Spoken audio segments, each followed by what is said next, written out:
അതേന്നേ, ഞാൻ പറഞ്ഞത് നേരാന്നേ. ഒട്ടും തലക്കനമില്ലാത്ത ഒരു സ്ത്രീ, ഒരു പച്ചയായ ഒരു സ്ത്രീ മല്ലികാമ്മ. കാരണം എന്ന് വെച്ചാൽ അവർക്ക് അഹങ്കരിക്കാണെങ്കിൽ ഒരുപാട് കാര്യങ്ങളുണ്ട്.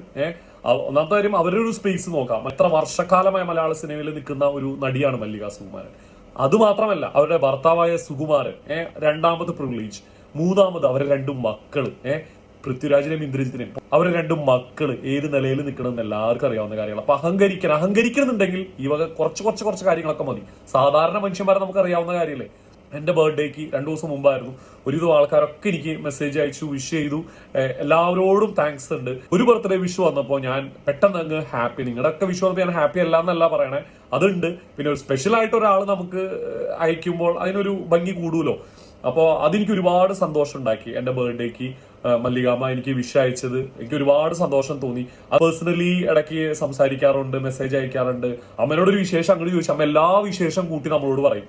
ഇന്ന സ്ഥലത്ത് പ്രോഗ്രാം ഉണ്ടായിരുന്നു മോനെ, ഞാൻ ഇന്ന സ്ഥലത്തോട്ട് പോവാണ്, അടുത്ത ദിവസം കൊച്ചിക്ക് പോവും, ഇന്ദ്രന്റെ അടുത്ത് പോവും, രാജുവിന്റെ അടുത്ത് പോവും, അവിടെയാണ് ഭക്ഷണം, അങ്ങനെ ഇങ്ങനെയൊക്കെ ആയിട്ട് നമ്മൾ ചിലപ്പോൾ എന്തുണ്ട് അമ്മ വിശേഷം മാത്രമേ ചോദിക്കണ്ടാവുള്ളൂ. അത്രയേ ക്ലിയർ ആയിട്ട് നമ്മുടെ വീഡിയോസ് കാണാറുണ്ടെന്ന് പറയലും ഒരുപാട് നന്ദിയുണ്ട്, ഒരുപാട് സന്തോഷമുണ്ട്.